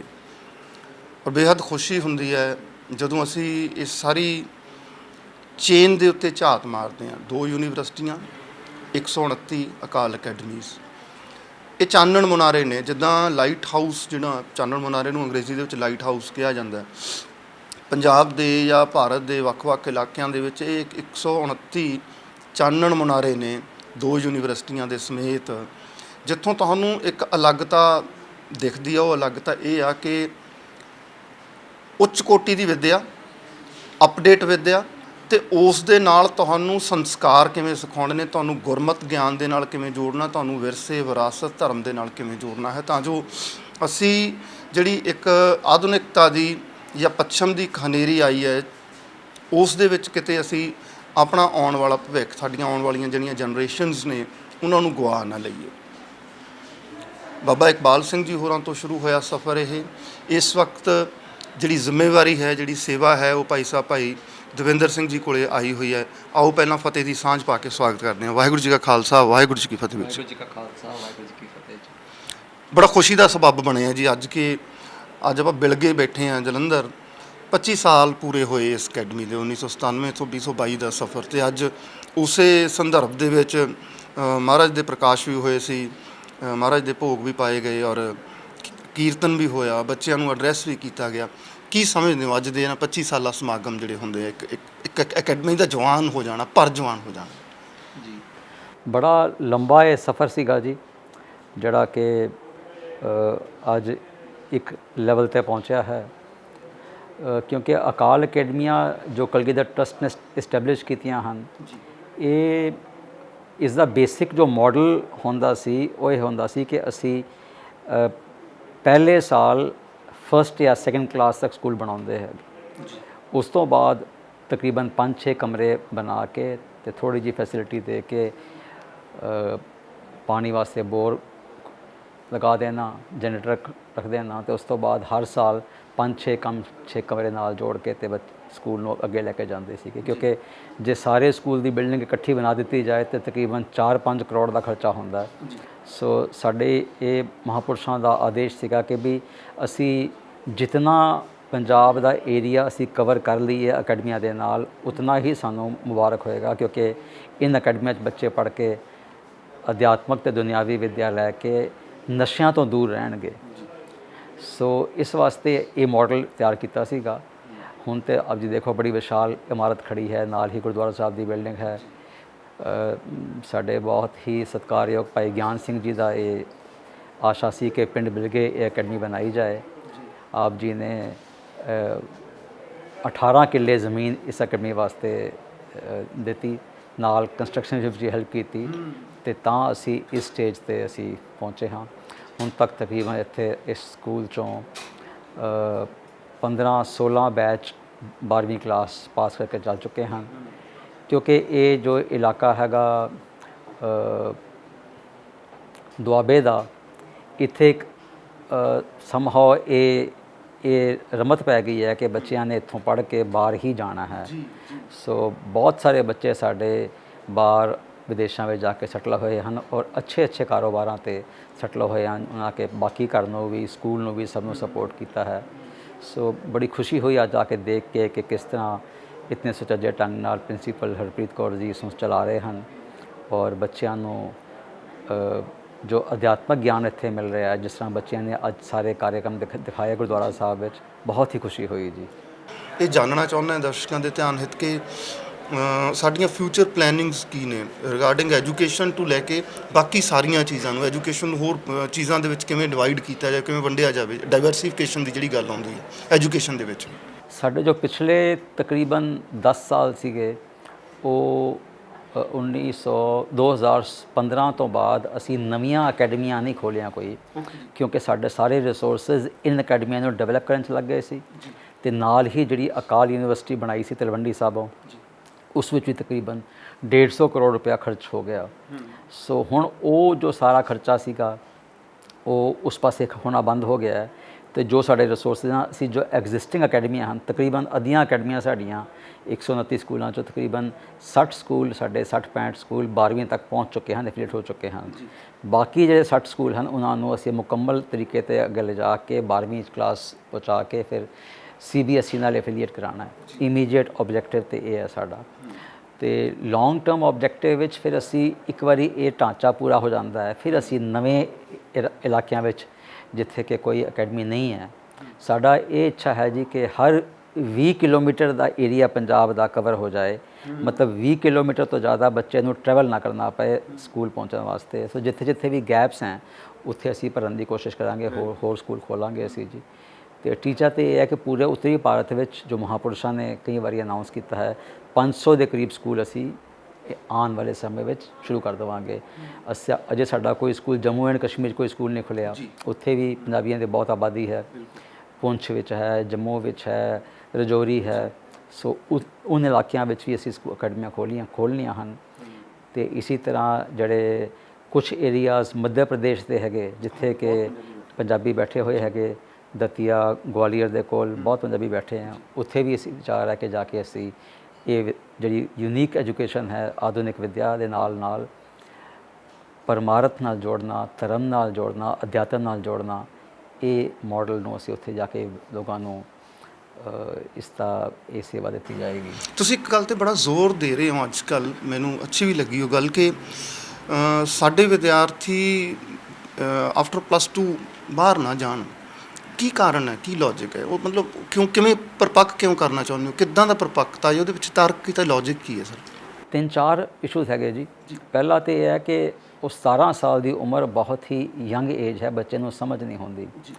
ਸਾਡੇ ਬਹੁਤ ਸਾਰੇ ਬੱਚੇ ਅਸੀਂ ਦੇਖੇ ਜੋ ਬਾਹਰ ਗਏ ਹਨ, ਉਹ ਉੱਥੇ ਗਲਤ ਕੰਪਨੀ ਵਿੱਚ ਪੈ ਗਏ ਹਨ ਅਤੇ ਪੀਅਰ ਗਰੁੱਪ ਇਸ ਤਰ੍ਹਾਂ ਦਾ ਬਣ ਜਾਂਦਾ ਹੈ ਕਿ ਐਜੂਕੇਸ਼ਨ ਤੋਂ ਉਹ ਬੱਚੇ ਵਾਂਝੇ ਰਹਿ ਜਾਂਦੇ ਹਨ ਅਤੇ ਫਿਰ ਉਹ ਕੇਵਲ ਬਲੂ ਕਲਰਡ ਜੋਬ ਵਾਸਤੇ, ਜਿਹਨੂੰ ਅਸੀਂ ਕਲਾਸ 4 ਜੋਬਸ ਕਹਿੰਦੇ ਹਾਂ, ਉਹਨਾਂ ਦੇ ਯੋਗ ਹੀ ਰਹਿ ਜਾਂਦੇ ਹੈਗੇ। ਜੇ 2 ਸਾਲ ਬੱਚਾ ਜਾ ਕੇ ਕੋਈ ਡਿਪਲੋਮਾ ਕਰਦਾ ਹੈ, ਜਿਸ ਡਿਪਲੋਮੇ ਦੀ ਬਹੁਤ ਲਿਮਿਟਡ ਵੈਲਿਊ ਹੈ, ਉਸ ਤੋਂ ਬਾਅਦ 3 ਸਾਲ ਫਿਰ ਉਹ ਵਰਕ ਪਰਮਿਟ ਲੈ ਕੇ ਕੰਮ ਕਰਦਾ ਹੈ ਕਿਸੇ ਹੋਰ ਖੇਤਰ ਵਿੱਚ, ਅਤੇ ਲਾਇਕ ਬੱਚੇ ਵੀ ਜਿਨ੍ਹਾਂ ਦੇ 90, 95, 98% ਮਾਰਕਸ ਆਏ ਹਨ ਸਾਡੇ 12ਵੀਂ ਕਲਾਸ ਵਿੱਚ, ਇਹੋ ਜਿਹੇ ਬੱਚੇ ਵੀ 5 ਸਾਲਾਂ ਜਦ ਉਹਨਾਂ ਦਾ ਗੈਪ ਪੈ ਜਾਂਦਾ ਹੈ ਵਿੱਦਿਆ ਦਾ, ਬਹੁਤ ਹੀ ਘੱਟ ਬੱਚੇ 100 ਚੋਂ 1 ਜਾਂ 2 ਬੱਚੇ ਹੁੰਦੇ ਜੇ ਉਸ ਤੋਂ ਬਾਅਦ ਵਿੱਦਿਆ ਵੱਲ ਤੁਰਦੇ ਹੈਗੇ। ਜ਼ਿਆਦਾਤਰ ਬੱਚੇ ਉਸ ਤਰ੍ਹਾਂ ਦੀ ਲੈਵਲ ਦੀ ਜੌਬਸ ਵਿੱਚ ਹੀ, ਚਾਹੇ ਉਹ ਲੰਬਰਿੰਗ ਵਿੱਚ ਚਲੇ ਜਾਂਦੇ ਹਨ, ਚਾਹੇ ਖੇਤੀਬਾੜੀ 'ਚ ਜਾ ਰਹੇ ਹਨ ਉੱਥੇ ਜਾ ਕੇ ਕੈਨੇਡਾ ਵਿੱਚ, ਜਾਂ ਉਹ ਬੱਚੇ ਕਲਾਸ 4 ਜੌਬਸ ਕਰ ਰਹੇ ਹਨ ਜਾਂ ਡਰਾਈਵਰ ਬਣ ਰਹੇ ਹਨ। ਹਾਲਾਂਕਿ ਡਰਾਈਵਰ ਵੀ ਦੀ ਜੌਬ ਮੈਂ ਨਹੀਂ ਕਹਿ ਕੋਈ ਮਾੜੀ ਜੌਬ ਹੈ, ਪਰ ਜੋ ਉਹਨਾਂ ਦੀ ਕੈਪੈਸਿਟੀ ਹੈ, ਜੋ ਮਹਾਰਾਜ ਨੇ ਉਹਨਾਂ ਨੂੰ ਇੰਟੈਲੈਕਟ ਦਿੱਤਾ ਹੈ, ਜੋ ਫਾਊਂਡੇਸ਼ਨ ਦਿੱਤੀ ਆਪਣੇ ਵਿਦਿਆਲਿਆਂ ਵਿੱਚ, ਉਸ ਦੇ ਹਿਸਾਬ ਨਾਲ ਉਹਨਾਂ ਨੂੰ ਜੋ ਜਿੱਥੇ ਉਹਨਾਂ ਦਾ ਜ਼ਿਆਦਾ ਇੰਟੈਲੈਕਟ ਇਸਤੇਮਾਲ ਹੋਏ, ਇਹੋ ਜਿਹੀ ਨੌਕਰੀਆਂ ਵਿੱਚ ਜਾਣ, ਹਾਇਰ ਲੈਵਲ 'ਤੇ ਸ਼ੁਰੂ ਕਰਨ, ਮੈਨੇਜਰੀਅਲ ਜੌਬਸ ਲੈਣ। ਇਹ ਸਾਡੀ ਇੱਛਾ ਹੈਗੀ ਜੀ। ਮੈਂ ਬਾਹਰ ਜਾਣ ਤੋਂ ਬੱਚਿਆਂ ਨੂੰ ਡਿਸੂਏਡ ਨਹੀਂ ਕਰਦਾ, ਵੈਸੇ ਤਾਂ ਮੇਰੀ ਹਾਰਦਿਕ ਇੱਛਾ ਹੈ ਕਿ ਸਾਡੇ ਬੱਚੇ ਇੱਥੇ ਰਹਿ ਕੇ ਜਿਹੜੀ ਇੱਥੇ ਮੈਨੇਜਰੀਅਲ ਜੌਬ ਜਿਤਨੀਆਂ ਵੀ ਹਨ, ਚਾਹੇ ਸਰਕਾਰੀ, ਚਾਹੇ ਗੈਰ ਸਰਕਾਰੀ, ਚਾਹੇ NGOs ਦੀਆਂ, ਉਹ ਸਾਰੀਆਂ ਕਰਨ। ਗੱਲ ਇਹ ਹੈ ਜੀ ਕਿ ਜੇ ਅਸੀਂ ਚਾਹੁੰਦੇ ਹਾਂ ਕਿ ਸੁਸਾਇਟੀ ਵਿੱਚ ਡਿਵੈਲਪਮੈਂਟ ਹੋਏ, ਜੇ ਅਸੀਂ ਚਾਹੁੰਦੇ ਹਾਂ ਕਿ ਸੁਸਾਇਟੀ ਵਿੱਚ ਮੋਰਲ ਫੈਬਰਿਕ ਵਿੱਚ ਇੰਪਰੂਵਮੈਂਟ ਆਏ, ਤਾਂ ਬਹੁਤ ਜ਼ਰੂਰੀ ਹੈ ਸਾਡੇ ਇਹੋ ਜਿਹੇ ਸੁਚੱਜੇ ਬੱਚੇ ਜਿਨ੍ਹਾਂ ਨੂੰ ਬੁਨਿਆਦੀ ਤੌਰ 'ਤੇ ਅਸੀਂ ਜੋੜਿਆ ਹੋਇਆ ਧਰਮ ਦੇ ਨਾਲ, ਜਿਨ੍ਹਾਂ ਦੇ ਮਨ ਵਿੱਚ ਦਇਆ ਕਰੁਣਾ ਹੈ, ਇਹੋ ਜਿਹੇ ਬੱਚੇ ਉਨ ਪੋਸਟਸ ਨੂੰ ਆਕਿਊਪਾਈ ਕਰਨ ਜਿੱਥੇ ਕਿ ਬਹੁਤ ਸਾਰੀ ਪਬਲਿਕ ਡੀਲਿੰਗ ਇਨਵੋਲਵਡ ਹੈ, ਜਿੱਥੇ ਉਹਨਾਂ ਦੇ ਡਿਸੀਜਨ ਲਏ ਹੋਏ ਬਹੁਤ ਸਾਰੇ ਲੋਕਾਂ ਨੂੰ ਇਫੈਕਟ ਕਰਨਗੇ। ਸੋ ਇਹ ਸਾਡੀ ਹਾਰਦਿਕ ਇੱਛਾ ਹੈ। ਪਰ ਬੱਚਿਆਂ ਦਾ ਰੁਝਾਨ ਇਸ ਤਰ੍ਹਾਂ ਦਾ ਹੋ ਗਿਆ ਬਾਹਰ ਜਾਣ ਦਾ, ਸੋ ਜੇ ਅਸੀਂ ਉਹਨਾਂ ਨੂੰ ਰੋਕ ਕੇ ਕਹੀਏ ਤੁਸੀਂ ਇੱਥੇ ਕੰਪੀਟੀਸ਼ਨ ਦੇ ਕੇ ਲਓ ਤੇ ਉਹ ਮੰਨ ਨਹੀਂ ਰਹੇ ਜੀ ਬਿਲਕੁਲ। ਸੋ ਦਾਸ ਇਹੀ ਉਹਨਾਂ ਨੂੰ ਬੇਨਤੀ ਕਰ ਰਿਹਾ ਕਿ ਜੇ ਉੱਥੇ ਵੀ ਜਾਣਾ ਹੈ ਤਾਂ ਜੋ ਤੁਹਾਨੂੰ ਮਹਾਰਾਜ ਨੇ ਇੰਟੈਲੈਕਟ ਦਿੱਤਾ ਹੈ ਉਸ ਦੀ ਪੂਰੀ ਵਰਤੋਂ ਤੇ ਹੋਏ, ਉਹ ਤਾਂ ਹੀ ਹੋਏਗੀ ਜੇ ਤੁਸੀਂ ਵਿੱਦਿਆ ਮੁਕੰਮਲ ਲਈ ਹੋਏਗੀ। ਤੇ ਇੱਥੇ ਰਹਿ ਕੇ ਘੱਟੋ ਘੱਟ ਮੈਂ ਇਹ ਕਹਿੰਦਾ ਬੱਚਿਆਂ ਨੂੰ ਕਿ ਤੁਸੀਂ ਭਾਈ ਗ੍ਰੈਜੂਏਸ਼ਨ ਤੇ ਘੱਟੋ ਘੱਟ ਕਰੋ। ਅਵਲ ਤੌਰ ਤੇ ਜੇ ਦਾਸ ਨੂੰ ਪੁੱਛੋਗੇ ਤੇ ਗ੍ਰੈਜੂਏਸ਼ਨ ਹੋਰ ਪੋਸਟ ਗ੍ਰੈਜੂਏਸ਼ਨ ਕਰਕੇ ਫਿਰ ਉਸ ਤੋਂ ਬਾਅਦ PhD ਕਰਨ ਵਾਸਤੇ ਬਾਹਰ ਜਾਣ ਬੱਚੇ, ਡਾਕਟਰੇਟ ਉੱਥੋਂ ਕਰਨ, ਕਿਉਂਕਿ PhD ਵਾਸਤੇ ਲਗਭਗ ਸਾਰੀ ਯੂਨੀਵਰਸਿਟੀਆਂ ਹੈਵੀ ਸਕਾਲਰਸ਼ਿਪ ਦਿੰਦੀਆਂ। ਇੱਕ ਤਾਂ ਖਰਚਾ ਬਹੁਤ ਘੱਟ ਹੋਏਗਾ ਤੇ ਜਿਉਂ ਹੀ PhD ਖਤਮ ਕਰਨਗੇ ਉਹਨਾਂ ਵਾਸਤੇ ਅੱਛੀ ਜੌਬਸ ਅਵੇਟ ਕਰਦੀਆਂ ਹੋਣਗੀਆਂ। ਇਸ ਵਾਸਤੇ ਅਸੀਂ ਇਹ ਮਨ 'ਚ ਖਿੱਚਿਆ ਕਿ ਬੱਚੇ ਹੁਣ ਰੁਲਣ ਨਾ, ਹੋਰ ਬਹੁਤ ਬੱਚੇ ਸਾਡੇ ਜਾ ਕੇ ਬਾਹਰ ਰੁਲ ਰਹੇ ਹੈਗੇ, ਉਹਨਾਂ 'ਚ ਕੋਈ ਮਤਲਬ ਰਹਿਣ ਦਾ ਡਿਫਿਕਲਟੀ ਆ ਰਹੀ ਹੈ, ਖਾਣ ਦੀ ਡਿਫਿਕਲਟੀ ਆ ਰਹੀ ਹੈ, ਬਿਮਾਰੀ ਹੋ ਜਾਏ ਤੇ ਬੜੀ ਮੁਸ਼ਕਿਲ ਆ ਜਾਂਦੀ ਹੈ ਬੱਚੇ ਨੂੰ। ਆਪਸ ਦੇ ਵਿੱਚ ਝਗੜਿਆਂ ਦੀਆਂ ਗੱਲਾਂ ਉਹ ਇਸੇ ਉਹਦੇ ਵਿੱਚੋਂ ਨਿਕਲਦੀਆਂ ਨੇ ਸਾਰੀਆਂ, ਕਿਉਂਕਿ ਇੱਕ ਲੈਵਲ ਨਹੀਂ ਉਹਨਾਂ ਨੂੰ ਮਿਲ ਪਾਇਆ ਜਿਹੜੀ ਤੁਸੀਂ ਇੰਟੈਲੈਕਟ ਦੀ ਗੱਲ ਕੀਤੀ ਹੈ ਕਿ ਉਹ ਮਤਲਬ ਉਹ ਜਿਹੜਾ 4th ਕਲਾਸ ਇੰਪਲਾਈ ਆਪਾਂ ਜੌਬ ਜਿਹੜੀ ਕਹਿੰਦੇ ਆ, ਹਾਲਾਂਕਿ ਸਾਰੀਆਂ ਚੰਗੀਆਂ ਨੇ ਪਰ ਉਹ ਉੱਥੇ ਉਸ ਲੈਵਲ ਦੇ ਵਿੱਚ ਰਹਿ ਗਏ ਤਾਂ ਹੀ ਫਿਰ ਉੱਥੇ ਲੜਾਈਆਂ ਪੜਾਈਆਂ ਹੁੰਦੀਆਂ, ਗੈਂਗ ਬਣ ਗਏ ਉਹਨਾਂ ਦੇ, ਉਹ ਸਾਰੀਆਂ ਚੀਜ਼ਾਂ ਉਹ ਦਿੱਕਤਾਂ ਤਾਂ ਪੀਅਰ ਗਰੁੱਪ ਕਮਜ਼ੋਰ ਹੋ ਗਿਆ ਨਾ ਜੀ, ਕਮਜ਼ੋਰ ਹੋ ਗਿਆ। ਯੈਸ। ਸੋ ਜਿਹੜੀ ਬੱਚੇ ਦੀ ਐਜੂਕੇਸ਼ਨ ਆਪਣੇ ਪੀਅਰਸ ਤੋਂ ਹੁੰਦੀ ਹੈ, ਆਪਣੇ ਸਾਥੀਆਂ ਤੋਂ ਹੁੰਦੀ ਹੈ, ਉਹ ਉੱਥੇ ਕਮੀ ਰਹਿ ਜਾਂਦੀ ਹੈ। ਫਿਰ ਜੀ ਪਰੇਸ਼ਾਨੀਆਂ ਦੀ ਗੱਲ ਕਰਦੇ ਹਾਂ, ਮੈਂ ਜਿੱਦਾਂ ਕਿਹਾ ਸੀਗਾ ਕਿ ਉੱਪਰੋਂ ਦੇਖਣ ਨੂੰ ਸਭ ਅੱਛਾ ਲੱਗ ਰਿਹਾ ਹੁੰਦਾ, ਪਰ ਅਸਲ ਦੇ ਵਿੱਚ ਕਿਹੜੀਆਂ ਇਸ ਵਕਤ ਮੁਸ਼ਕਲਾਂ, ਦਿੱਕਤਾਂ ਜਿਨ੍ਹਾਂ ਦੇ ਵਿੱਚੋਂ ਅਸੀਂ ਸਾਰੇ ਨਿਕਲ ਰਹੇ ਹਾਂ, ਟਰਸਟ ਨਿਕਲ ਰਿਹਾ, ਇਹ ਅਦਾਰੇ ਨਿਕਲ ਰਹੇ ਨੇ, ਕਿਹੜੀਆਂ ਉਹ ਕਮੀਆਂ ਨੇ ਜਿਹੜੀਆਂ ਜਲਦੀ ਤੋਂ ਜਲਦੀ ਦੂਰ ਕਰਨ ਵਾਲੀਆਂ ਨੇ, ਕਿਹੜੀਆਂ ਉਹ ਚੀਜ਼ਾਂ ਨੇ, ਕਿਹੜੀਆਂ ਪਰੇਸ਼ਾਨੀਆਂ ਨੇ ਜਿਨ੍ਹਾਂ ਦੇ ਹੱਲ ਕੱਢਣ ਦੀ ਬੜੀ ਜਲਦੀ ਜ਼ਰੂਰਤ ਹੈ ਸੰਗਤ ਦੇ ਸਹਿਯੋਗ ਨਾਲ। ਇਸ ਤਰ੍ਹਾਂ ਜੀ ਕਿ ਅਸੀਂ ਇਹ ਭਲੀ ਭਾਂਤੀ ਜਾਣੂ ਹਾਂ ਕਿ ਪੰਜਾਬ ਦੇ ਫਾਰਮਰ ਦੀ ਇਕਨੋਮਿਕ ਕੰਡੀਸ਼ਨ ਰੋਜ਼ ਹੋਰ ਬੱਤਰ ਹੋਈ ਜਾ ਰਹੀ ਹੈ। ਲੈਂਡ ਹੋਲਡਿੰਗਸ ਛੋਟੀਆਂ ਹੋਈਆਂ ਜਾ ਰਹੀਆਂ ਹਨ। ਆਲਟਰਨੇਟ ਵੋਕੇਸ਼ਨ ਵਾਸਤੇ, ਆਲਟਰਨੇਟ ਟ੍ਰੇਨਿੰਗ ਵਾਸਤੇ, ਆਲਟਰਨੇਟ ਐਜੂਕੇਸ਼ਨ ਵਾਸਤੇ ਫੈਸਿਲਿਟੀਜ਼ ਅਵੇਲੇਬਲ ਨਹੀਂ ਹਨ ਪਿੰਡਾਂ ਵਿੱਚ। ਸੋ ਜਿਹੜਾ ਛੋਟਾ ਜਿਹਾ ਪਰਿਵਾਰ ਹੈ ਇੱਕ, ਜੇ ਉਹ ਚਾਹੁੰਦਾ ਵੀ ਹੈ ਕਿ ਉਹ ਪ੍ਰਾਈਵੇਟ ਸਕੂਲ ਵਿੱਚ ਆਪਣੇ ਬੱਚੇ ਨੂੰ ਪੜ੍ਹਾਏ ਤੇ ਜੋ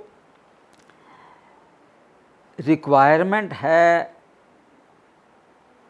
ਉਸ ਨੂੰ ਉਹ ਵਿੱਦਿਆ ਦੇਣ ਦੀ ਉੱਚ ਕੋਟੀ ਦੀ ਪ੍ਰਾਈਵੇਟ ਸਕੂਲ ਵਿੱਚ, ਉਸ ਰਿਕੁਆਇਰਮੈਂਟ ਨੂੰ, ਉਸ ਦੇ ਖਰਚੇ ਨੂੰ ਉਹ ਅਫੋਰਡ ਨਹੀਂ ਕਰ ਪਾ ਰਿਹਾ। ਮਸਲ ਤੌਰ 'ਤੇ ਇੱਕ ਐਗਜ਼ਾਮਪਲ ਦੇ ਤੌਰ 'ਤੇ ਜਿਹੜੀ ਪਿਛਲੇ ਸਮੇਂ ਵਿੱਚ ਇੱਕ ਅਧਿਆਪਕ ਦੀ ਤਨਖਾਹ ਤਕਰੀਬਨ 14-15 ਹਜ਼ਾਰ ਹੁੰਦੀ ਸੀਗੀ ਪ੍ਰਾਈਵੇਟ ਸਕੂਲ ਦੀ ਐਜ਼ ਪਰ ਦਾ ਗਵਰਨਮੈਂਟ ਨੋਰਮਸ, ਹੁਣ ਉਹ ਵਧਾ ਕੇ ਸਰਕਾਰ ਨੇ 35,000 ਕਰ ਦਿੱਤੀ ਹੈ ਪ੍ਰਾਈਵੇਟ ਸੈਕਟਰ ਸਾਰਿਆਂ ਵਾਸਤੇ। ਗਵਰਨਮੈਂਟ ਸੈਕਟਰ ਦੇ ਵਿੱਚ ਸਰਕਾਰ ਕੋਲ ਪੈਸਾ ਨਹੀਂ ਹੈ ਕਿ ਉਹ 35,000 ਤਨਖਾਹ ਦੇ ਕੇ ਸਾਰੀ ਪੋਸਟਸ ਫਿਲ ਕਰ ਸਕਣਗੇ। ਐਜ਼ ਅ ਰਿਜ਼ਲਟ ਜਿਹੜੇ ਗਵਰਨਮੈਂਟ ਸਕੂਲਸ ਹੈ ਉਹ ਤੇ ਦੇ ਆਰ ਬਾਉਂਡ ਟੂ ਸਫਰ।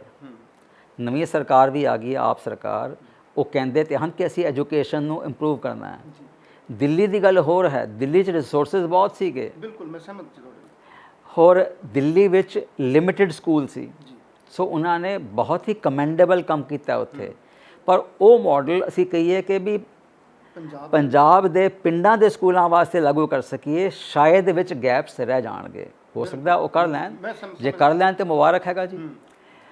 ਹੁਣ ਜਿਹੜੇ ਸਟੈਂਡਰਡਸ ਅਸੀਂ ਸ਼ਹਿਰ ਦੇ ਸਕੂਲਾਂ ਵਾਸਤੇ ਰੱਖੇ ਹੋਏ ਹੈਗੇ ਐਜੂਕੇਸ਼ਨ ਡਿਪਾਰਟਮੈਂਟ ਨੇ, ਸੇਮ ਸਟੈਂਡਰਡਸ ਪਿੰਡ ਦੇ ਸਕੂਲਾਂ ਵਾਸਤੇ ਵੀ ਹੈਗੇ। ਜੇ ਸ਼ਹਿਰ ਵਿੱਚ ਕੋਈ ਕਮਰੇ ਦਾ ਸਾਈਜ਼ ਇਤਨਾ ਵੱਡਾ ਕਮਰਾ ਹੋਣਾ ਚਾਹੀਦਾ, ਉਨੀ ਵੱਡੀ ਬਿਲਡਿੰਗ ਸਕੂਲ ਵਿੱਚ, ਪਿੰਡ ਵਿੱਚ ਵੀ ਹੋਣੀ ਚਾਹੀਦੀ। ਕੁਆਲੀਫਿਕੇਸ਼ਨ ਵੀ ਟੀਚਰ ਦੀ ਸੇਮ ਹੋਣੀਆਂ ਚਾਹੀਦੀਆਂ, ਤਨਖਾਹਾਂ ਵੀ ਸੇਮ ਹੋਣੀਆਂ ਚਾਹੀਦੀਆਂ, ਜਦ ਕਿ ਉੱਥੇ ਫੈਸਿਲਿਟੀਜ਼ ਅਵੇਲੇਬਲ ਨਹੀਂ ਹਨ। ਪੋਰਟੇਬਲ ਵਾਟਰ ਹੀ ਅਵੇਲੇਬਲ ਨਹੀਂ ਹੁੰਦਾ ਪਿੰਡਾਂ ਵਿੱਚ। ਬਿਜਲੀ ਦੀ ਸਪਲਾਈ ਜਿਹੜੀ ਹੁੰਦੀ ਹੈ, ਜਿੱਥੇ ਅਸੀਂ ਪਿੰਡਾਂ 'ਚ ਜੇ ਸਕੂਲ ਖੋਲ੍ਹੇ ਹਨ, ਖੇਤਾਂ ਵਿੱਚ ਸਕੂਲ ਜਾ ਕੇ ਜ਼ਮੀਨ ਲੈ ਕੇ ਖੋਲ੍ਹਦੇ ਹਾਂ ਅਤੇ ਉੱਥੇ ਸਾਨੂੰ 24 ਘੰਟੇ ਬਿਜਲੀ ਦੀ ਸਪਲਾਈ ਹੀ ਨਹੀਂ ਮਿਲ ਪਾਉਂਦੀ। ਸੋ ਇਹ ਜੋ ਸਮੱਸਿਆਵਾਂ ਹਨ, ਇਹਨਾਂ ਦੇ ਕਾਰਨ ਜਿਹੜੀ ਐਜੂਕੇਸ਼ਨ 'ਤੇ ਜੋ ਖਰਚਾ ਹੋ ਰਿਹਾ ਹੈ ਪਿੰਡਾਂ ਵਿੱਚ, ਉਹ ਬਹੁਤ ਜ਼ਿਆਦਾ ਹਾਈ ਹੋ ਗਿਆ। ਖਰਚੇ ਦਾ ਰਿਸੋਰਸ ਕੀ ਹੈ ਪ੍ਰਾਈਵੇਟ ਸਕੂਲ ਕੋਲ, ਅਨਏਡਡ ਸਕੂਲ ਕੋਲ, NGOs ਕੋਲ? ਬੱਚੇ ਦੀ ਫੀਸ। ਜੇ ਖਰਚਾ ਇਤਨਾ ਵੱਧ ਗਿਆ ਹੈ ਔਰ ਉਹ ਬੱਚਾ ਉਹ ਫੀਸ ਦੇਣ ਦੇ ਕਾਬਿਲ ਨਹੀਂ ਹੈ, ਗਵਰਨਮੈਂਟ ਸਕੂਲ ਦੀ ਉਹ ਕੈਪੇਬਿਲਿਟੀ ਨਹੀਂ ਹੈ ਕਿ ਉਹਨਾਂ ਨੂੰ ਉੱਚ ਕੋਟੀ ਦੀ ਵਿੱਦਿਆ ਦੇ, ਦੈਨ ਵੀ ਆਰ ਡੂਮਡ। ਸਾਡੇ ਵਾਸਤੇ ਕੋਈ ਇਹ ਹੱਲ ਨਹੀਂ ਇਸ ਚੀਜ਼ ਦਾ, ਠੀਕ ਹੈ ਜੀ। ਸੋ ਦਾਸ ਇਹੀ ਬੇਨਤੀ ਕਰੇਗਾ ਸਾਰੇ ਡਿਸੀਜਨ ਮੇਕਰਸ ਨੂੰ ਕਿ ਭਾਈ ਅਸੀਂ ਜਿਹੜੇ ਸਕੂਲ ਇੰਟੀਰੀਅਰ ਇਲਾਕਿਆਂ ਵਿੱਚ, ਪਿੰਡਾਂ ਵਿੱਚ ਖੁੱਲ੍ਹੇ ਹੋਏ ਹਨ, ਉਹਨਾਂ ਵਾਸਤੇ ਜੋ ਸਟੈਂਡਰਡਸ ਗਵਰਨਮੈਂਟ ਐਨਸ਼ੋਰ ਕਰਨਾ ਚਾਹ ਰਹੀ ਹੈ, ਉਹ ਜੇ ਐਨਸ਼ੋਰ ਕਰੇਗੀ ਤੇ ਉਹ ਬੱਚੇ ਵਾਂਝੇ ਰਹਿ ਜਾਣਗੇ, ਕਿਉਂਕਿ ਫਿਰ ਇੱਕੋ ਹੀ ਰਿਸੋਰਸ ਹੋਏਗਾ ਬੱਚਿਆਂ ਸਕੂਲ ਵਾਲਿਆਂ ਕੋਲ ਕਿ ਫੀਸ ਵਧਾਈ ਜਾਏ, ਤੇ ਹੋਰ ਬੱਚੇ ਸਾਰੇ ਛੰਟ ਜਾਣਗੇ ਜਿਹੜੇ ਕਿ ਉਨ ਸਕੂਲਾਂ ਵਿੱਚ ਜਾ ਨਹੀਂ ਪਾਣਗੇ। ਤੇ ਇਹ ਇੰਪਲੀਮੈਂਟੇਸ਼ਨ ਜੋ ਪਾਲਿਸੀ ਹੈ ਗਵਰਨਮੈਂਟ ਦੀ, ਇਹ ਜ਼ਰੂਰ ਹੀ ਇਸ ਦੀ ਬਹੁਤ ਹਾਈ ਲੈਵਲ ਦਾ ਨੈਗੇਟਿਵ ਇੰਪੈਕਟ ਪਏਗਾ ਐਜੂਕੇਸ਼ਨ ਦਾਇਰੇ ਵਿੱਚ। ਹੁਣ ਹੱਲ ਕੀ ਹੈ ਇਸ ਦਾ?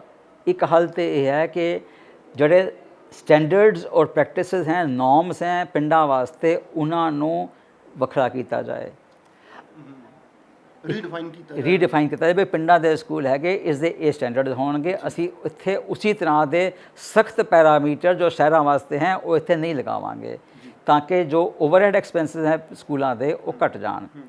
ਸਿਮਿਲਰਲੀ ਹੁਣ ਇਸ ਲੈਵਲ, ਇਸ ਟਾਈਮ 'ਤੇ ਜਿਹੜੇ ਪਿੰਡਾਂ ਦੇ ਰੁਜ਼ਗਾਰ ਵਾਸਤੇ ਜੋ ਜਿੱਦਾਂ ਹੁਣ ਸਾਡੀ ਅਕੈਡਮੀਆਂ ਹਨ, ਤਕਰੀਬਨ ਇਹਨਾਂ ਵਿੱਚ 6-7 ਹਜ਼ਾਰ ਮੁਲਾਜ਼ਮ ਕੰਮ ਕਰ ਰਹੇ ਆ। ਜਿੰਨੇ ਵੀ ਅਸੀਂ ਪੈਸੇ ਅਫੋਰਡ ਕਰ ਸਕਦੇ ਹਾਂ ਫੀਸ ਦੇ ਜੋ ਅਸੀਂ ਲੈ ਪਾਉਂਦੇ ਹਾਂ ਪੇਰੈਂਟਸ ਤੋਂ, ਉਹ ਅਸੀਂ 14, 15, 18, 20 ਹਜ਼ਾਰ ਤੋਂ 25 ਹਜ਼ਾਰ ਤੱਕ ਫੀਸ ਟੀਚਰਾਂ ਨੂੰ ਔਰ ਬਾਕੀ ਮੁਲਾਜ਼ਮਾਂ ਨੂੰ ਦੇ ਰਹੇ ਹਾਂ। ਜੇ ਸਾਨੂੰ ਗਵਰਨਮੈਂਟ ਇਨਸਿਸਟ ਕਰਦੀ ਹੈ ਕਿ 35,000 ਹੀ ਦੇਣਾ ਹੈ, ਤੇ ਫਿਰ ਸਾਡੇ ਕੋਲ ਕੋਈ ਚਾਰਾ ਨਹੀਂ ਰਹਿੰਦਾ ਐਕਸੈਪਟ ਕਿ ਅਸੀਂ ਫੀਸ ਵਧਾਈਏ। ਫੀਸ ਵਧਾਵਾਂਗੇ ਤਾਂ ਜੋ ਸਾਡਾ ਬੇਸਿਕ ਆਬਜੈਕਟਿਵ ਹੈ ਬੱਚੇ ਪੜ੍ਹਾਉਣ ਦਾ, ਉਹ ਪਿੱਛੇ ਰਹਿ ਜਾਏਗਾ। ਸੋ ਇਹ ਸਰਕਾਰ ਨੇ ਦੇਖਣਾ ਹੈ ਕਿ ਕੀ ਹੱਲ ਹੈ। ਸਾਡੇ ਕੋਲ ਤੇ ਫਿਰ ਵੀ ਇੱਕ ਸਹਾਰਾ ਹੈ, ਸਾਨੂੰ ਇੱਕ ਸਪੋਰਟ ਹੈ, ਵਿਸ਼ਾਲ ਜੋ ਸਾਡੇ ਡੋਨਰਸ ਹਨ। ਅਸੀਂ ਹੁਣ ਤੱਕ ਤੇ ਇਹ ਕਹਿੰਦੇ ਹਾਂ ਕਿ ਵੀ ਅਸੀਂ ਜਿਹੜੇ ਅਫੋਰਡ ਨਹੀਂ ਕਰ ਪਾਉਂਦੇ ਉਹਨਾਂ ਵਾਸਤੇ ਅਸੀਂ ਡੋਨੇਸ਼ਨ ਜਾ ਕੇ ਘਰ ਘਰ ਜਾ ਕੇ ਅਸੀਂ ਭਿਕਸ਼ਾ ਮੰਗਦੇ ਹਾਂ। ਪਰ ਸਮਾਂ ਹੁਣ ਇਹੋ ਜਿਹਾ ਆਉਣ ਵਾਲਾ ਹੈ ਕਿ ਸਾਨੂੰ ਹਰ ਬੱਚੇ ਜੋ ਸਾਡੇ ਸਕੂਲਾਂ ਵਿੱਚ ਪੜ੍ਹ ਰਿਹਾ ਹੈ ਉਸ ਦੀ ਐਜੂਕੇਸ਼ਨ ਨੂੰ ਡੋਨਰਸ ਵੱਲੋਂ ਸਪੋਰਟ ਦੀ ਲੋੜ ਜ਼ਰੂਰੀ ਪੈ ਜਾਏਗੀ, ਜੇ ਅਸੀਂ ਚਾਹੁੰਦੇ ਹਾਂ ਕਿ ਸਾਡੇ ਬੱਚਿਆਂ ਨੂੰ ਇਹੋ ਜਿਹੀ ਅਦੁੱਤੀ ਵਿੱਦਿਆ ਦਿੱਤੀ ਜਾਏ। ਤੇ ਸਾਨੂੰ ਪੂਰਾ ਭਰੋਸਾ ਵੀ ਹੈ ਕਿ ਜੋ ਗੁਰੂ ਗੋਬਿੰਦ ਸਿੰਘ ਜੀ ਦੀ ਸੰਗਤ ਹੈ ਉਹ ਇਸ ਚੈਲੰਜ ਨੂੰ ਵੀ ਫੇਸ ਕਰਕੇ ਸਾਨੂੰ ਖਿੜੇ ਮੱਥੇ ਸਪੋਰਟ ਕਰੇਗੀ ਤੇ ਇਹ ਬੱਚੇ ਪੜ੍ਹ ਜਾਣਗੇ। ਪਰ ਸਰਕਾਰੀ ਤੌਰ ਤੇ ਇਸ 'ਤੇ ਇੱਕ ਅਹਿਮ ਡਿਸੀਜ਼ਨ ਲੈਣਾ ਬਹੁਤ ਜ਼ਰੂਰੀ ਹੈ, ਜੇ ਇਹ ਵਾਕਈ ਸਰਕਾਰ ਚਾਹੁੰਦੀ ਹੈ ਕਿ ਬੱਚਿਆਂ ਨੂੰ ਪਿੰਡਾਂ ਵਿੱਚ ਉੱਚ ਕੋਟੀ ਦੀ ਵਿੱਦਿਆ ਦੇਣੀ। ਕੀ ਆਪਾਂ ਇਦਾਂ ਦਾ ਵੀ ਕੋਈ ਪਲਾਨ ਕਰ ਰਹੇ ਹਾਂ ਕਿ ਵੋਕੇਸ਼ਨਲ ਐਜੂਕੇਸ਼ਨ ਜਿਹੜੀ ਸਾਡੀਆਂ ਅਕੈਡਮੀਜ਼ ਦੇ ਵਿੱਚ, ਤਾਂ ਕਿ ਬੱਚਿਆਂ ਨੂੰ ਹੁਨਰਮੰਦ ਬਣਾਇਆ ਜਾ ਸਕੇ? ਕਈ ਬੱਚੇ ਜੌਬ ਨਹੀਂ ਕਰ ਸਕਦੇ ਜਾਂ ਜੌਬ ਨਹੀਂ ਕਰਨਾ ਚਾਹੁੰਦੇ, ਉਹਨਾਂ ਦੇ ਅੰਦਰ ਸਕਿੱਲ ਸ਼ਾਇਦ ਹੋਣ, ਆਪਾਂ ਉਹਨਾਂ ਨੂੰ ਡਿਵੈਲਪ ਕਰੀਏ। ਕੀ ਇਦਾਂ ਦਾ ਵੀ ਕੋਈ ਇਨ ਫਿਊਚਰ ਪਲਾਨ ਹੈ ਕਿ ਆਪਾਂ ਵੋਕੇਸ਼ਨਲ ਐਜੂਕੇਸ਼ਨ ਵੀ ਨਾਲ ਸ਼ੁਰੂ ਕਰ ਸਕੀਏ ਜਾਂ ਕਰੀਏ? ਜੀ ਜ਼ਰੂਰ ਹੈਗਾ ਜੀ, ਅਸੀਂ ਇਸ 'ਤੇ ਬੜੇ ਸੀਰੀਅਸਲੀ ਵਿਚਾਰ ਕਰ ਰਹੇ ਹਾਂ ਜੀ। ਅਕੈਡਮੀਜ਼ ਵਿੱਚ ਤੇ ਸ਼ਾਇਦ ਅਸੀਂ ਅਜੇ ਇਹ ਨਹੀਂ ਸ਼ੁਰੂ ਕਰਾਂਗੇ, ਕਿਉਂਕਿ ਜੋ ਹੁਣ ਵੀ ਸਾਡੇ ਲੈਵਲ ਹੈ ਅਕੈਡਮੀ ਦਾ, ਜਿਹੜਾ ਬੱਚਾ ਉੱਥੇ ਆ ਰਿਹਾ ਹੈ ਉਸ ਦੀ ਇੱਛਾ ਹੁੰਦੀ ਹੈ ਕਿ ਮੈਂ ਵੋਕੇਸ਼ਨਲ ਜੌਬ ਦੀ ਬਜਾਏ ਕੋਈ ਵਾਈਟ ਕਾਲਰ ਜੌਬ ਕਰਾਂ। ਸੋ ਉਹ ਅਜੇ ਵੋਕੇਸ਼ਨਲ ਸੀ, 1-2 ਜਗ੍ਹਾ 'ਤੇ ਕੋਰਸ ਸ਼ੁਰੂ ਵੀ ਕੀਤਾ ਸੀ, ਬੱਚੇ ਨਹੀਂ ਕਰਨਾ ਚਾਹੁੰਦੇ। ਉਹ ਅਜੇ ਮਾਤਾ ਪਿਤਾ ਵੀ ਨਹੀਂ ਚਾਹੁੰਦੇ ਕਿ ਵੀ ਸਾਡਾ ਬੱਚਾ, ਜਿੱਥੇ ਅਸੀਂ ਇੰਨਾ ਪੈਸਾ ਖਰਚ ਕਰ ਰਹੇ ਹਾਂ ਬੱਚੇ ਦੀ ਪੜ੍ਹਾਈ 'ਤੇ, ਉਹ ਪਲੰਬਰ ਜਾਂ ਇਲੈਕਟ੍ਰੀਸ਼ੀਅਨ ਜਾਂ ਮਕੈਨਿਕ ਜਾਂ ਰੈਫ੍ਰਿਜਰੇਸ਼ਨ ਦਾ ਐਕਸਪਰਟ ਬਣੇ। ਉਹ ਨਹੀਂ ਚਾਹੁੰਦੇ।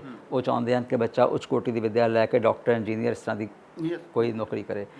ਪਰ ਅਸੀਂ ਇਹ ਜੋ ਸਮੱਸਿਆ ਹੈ ਸਾਡੇ ਸੁਸਾਇਟੀ ਦੀ, ਇਸ ਤੋਂ ਅਸੀਂ ਭਲੀ ਭਾਂਤੀ ਜਾਣੂ ਹਾਂ ਤੇ ਅਸੀਂ ਜਲਦੀ ਹੀ ਅਸੀਂ ਇਹ ਪਲਾਨ ਕਰਕੇ ਜ਼ਰੂਰ ਅਸੀਂ ਵੋਕੇਸ਼ਨਲ ਟ੍ਰੇਨਿੰਗ ਇੰਪਾਰਟ ਕਰਨ ਵਾਸਤੇ ਜ਼ਰੂਰ ਕਰਾਂਗੇ।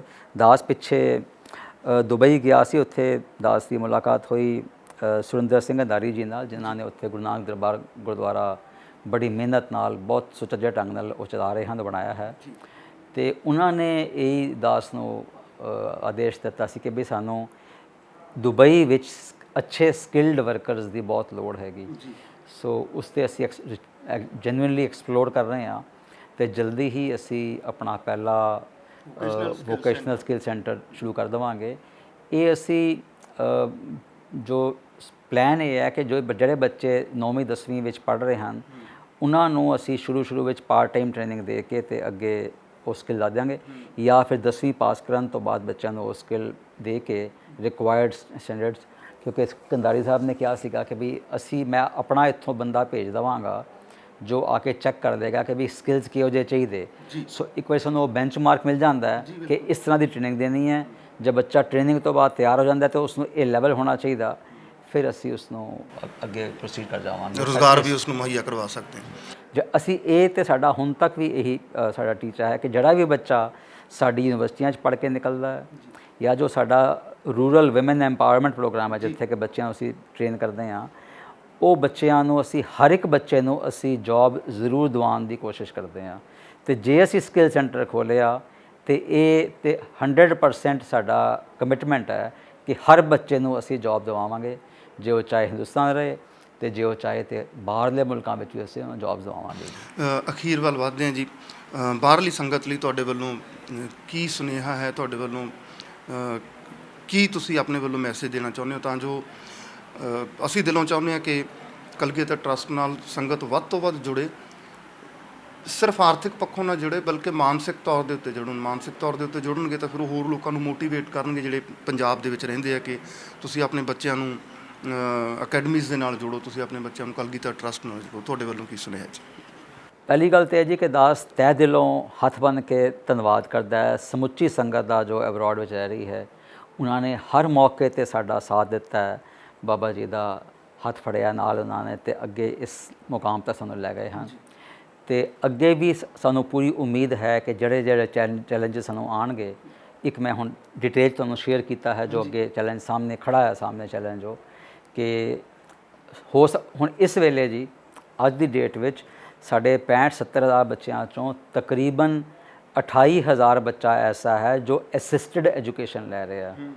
ਸੋ ਲਗਭਗ ਅੱਧੇ ਬੱਚੇ ਨੂੰ ਅਸਿਸਟੈਂਸ ਆਲਰੇਡੀ ਮਿਲ ਰਹੀ ਹੈ।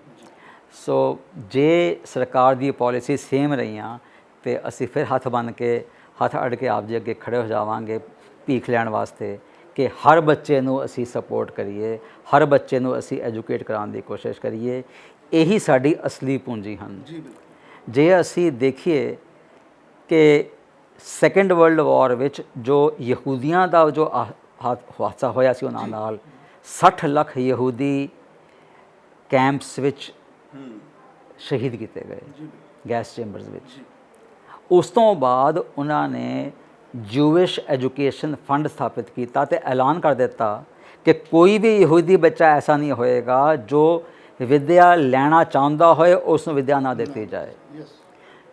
ਬੱਚੇ ਪੈਦਾ ਕਰਨਾ ਮਾਤਾ ਪਿਤਾ ਦਾ ਫਰਜ਼ ਹੈ, ਬੱਚਿਆਂ ਨੂੰ ਪੜ੍ਹਾਉਣਾ ਪੂਰੀ ਯਹੂਦੀ ਕੌਮ ਦਾ ਫਰਜ਼ ਹੈ। ਤੇ ਇਹ ਆਬਜੈਕਟਿਵ ਪੂਰਾ ਕਰਨ ਵਾਸਤੇ ਉਹਨਾਂ ਨੇ ਜੂਇਸ਼ ਐਜੂਕੇਸ਼ਨ ਫੰਡ ਜੈਫ ਦੇ ਨਾਮ ਤੋਂ ਉਹਨਾਂ ਨੇ ਇਹ ਫੰਡ ਸ਼ੁਰੂ ਕੀਤਾ ਸੀਗਾ।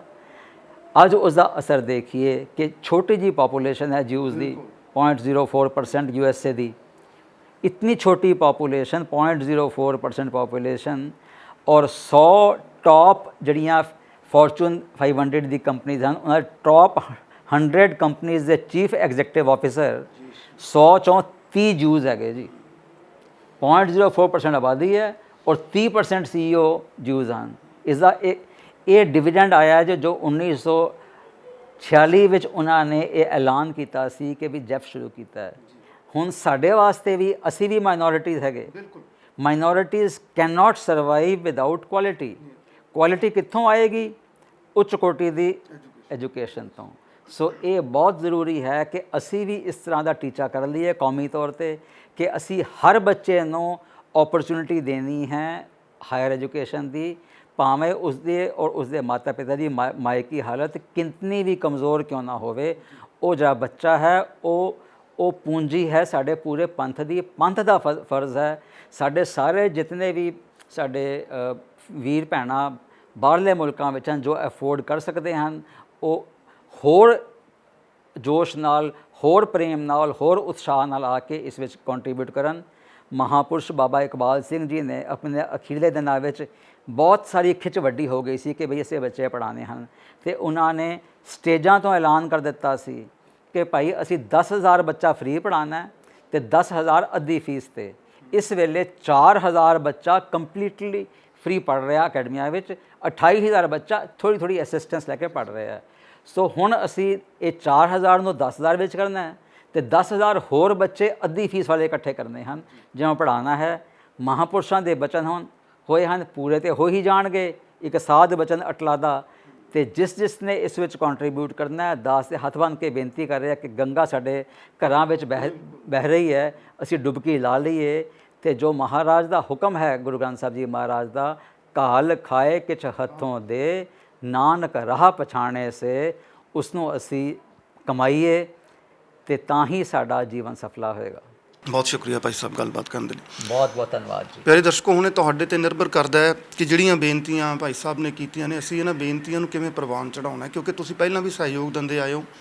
ਆਸ ਉਮੀਦ, ਕਿਉਂਕਿ ਵਾਹਿਗੁਰੂ ਨੇ ਤੁਹਾਡੇ ਉੱਤੇ ਮਿਹਰ ਭਰਿਆ ਹੱਥ ਰੱਖਿਆ, ਆਸ ਉਮੀਦ ਵੀ ਤੇ ਅਰਦਾਸ ਵੀ ਕਿ ਤੁਹਾਡੇ ਉੱਤੇ ਮਿਹਰ ਭਰਿਆ ਹੱਥ ਇੱਦਾਂ ਹੀ ਬਣਿਆ ਰਹੇ ਤੇ ਤੁਸੀਂ ਇਸੇ ਤਰੀਕੇ ਨਾਲ ਇਸ ਵਗਦੀ ਗੰਗਾ ਦੇ ਵਿੱਚ ਡੁਬਕੀ ਲਾਉਣ ਦੀ ਤਿਆਰੀ ਕਰਦੇ ਰਹੋ, ਡੁਬਕੀਆਂ ਲਾਉਂਦੇ ਰਹੋ ਤੇ ਜੀਵਨ ਸਫਲਾ ਬਣਾਉਂਦੇ ਰਹੋ। ਦਿਓ ਇਜਾਜ਼ਤ।